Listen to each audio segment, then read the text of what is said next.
Hi, today at Garfin's Creation, let's make the simple and easy, no maida, no sugar biscuits. The recipe is mentioned in the description box below. So let's start with the recipe.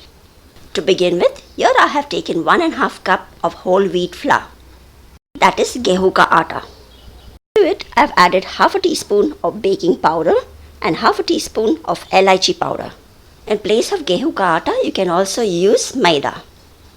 Now we'll just mix all the dry ingredients well and just keep it aside. And for the wet ingredients, here in a separate bowl, I have taken half a cup of butter. The butter is at room temperature and it is soft. And into this, I'll be adding half a cup of jaggery powder. In place of butter, you can also use desi ghee. You need to mix the butter and the jaggery well till the jaggery is fully dissolved into the butter. Now into this, I'll be just adding 1 tablespoon of milk so that the jaggery dissolves faster. To make the jaggery dissolve faster, you can also sieve the jaggery and then put it into the butter. Also use an electric mixer to mix this well so that it becomes faster. If you're using the jaggery block, just cut it into smaller pieces and then just use that 1 tablespoon of milk and melt it and then add it to the butter. I'm just using a spatula now to mix this so that I can just smash the small pieces and those grains of jaggery well into the butter. This will take a few minutes for the jaggery to completely melt, so you can use an electric mixer or a stand mixer to mix this well. Now the jaggery is completely melted and I've got a nice smooth and pale texture for the butter. Next, all we have to do is just add the dry ingredients into it. Just combine it well. We do not have to knead this. Just get all the ingredients together. Now I'll use my hands and make a soft dough. So if you're craving to have some healthy homemade biscuits, do try this recipe. These biscuits too are mildly sweet, so you can easily make it and add it to your hampers as well. And trying this recipe at home, you'll be sure that you'll get 100% whole wheat biscuit. So here the dough is come together. You do not have to knead it. Just get it all together into a soft ball.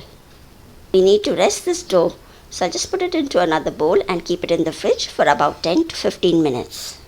If you feel your dough is too dry, you can just add in a little more milk. Initially, I had just used 1 tablespoon of milk. Now after 20 minutes, I've got the dough out of the fridge and it is nice and firm. I'll just divide it into two and now we need to roll it between a parchment paper.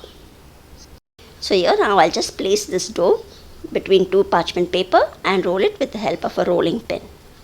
You need to roll this dough not too very thick or not too very thin. To get nice and crispy biscuits, you can always keep it a little thinner.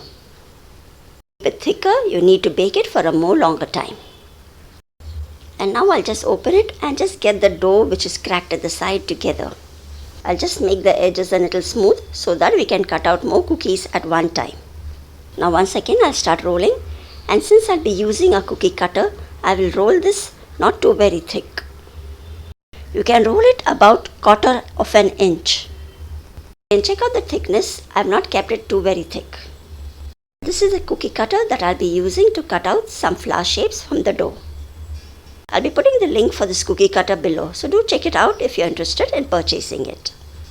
You can really make a lot of designs with this cookie cutters, and I've also used this in my previous recipes too. Once the cookies are cut, you can just line it up into a baking tray with a parchment paper.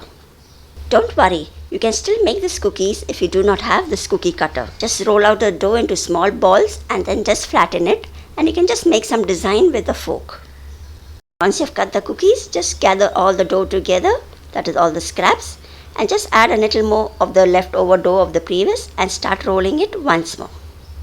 Every time you're left with some scrap of the dough, just get it together and roll it to make some more cookies. So here now I'm trying some more other designs, and these are so pretty as well. Once the cookies are ready, we'll be baking this in a preheated oven at 175 degrees centigrade for about 12 to 14 minutes in the middle rack, both the heating coils on. So this took me about 14 minutes. The baking time might be different for you depending on your oven and the thickness of these biscuits. So do keep a watch on these biscuits after 10 minutes of baking. When you see a little browning on the sides, you can take the cookies out of the oven. And once the biscuits are a little bit cold, you can transfer it to a wire rack so that it cools down completely. Once the biscuits are cooled down completely, you can transfer it into a glass jar to store them for a longer time. These cookies are so crunchy and delicious. So you too, if you are searching for a healthy version, do try these cookie recipes and you will not be disappointed. Thanks for watching, and I'll see you soon again in the next video too. Till then, take care and bye-bye.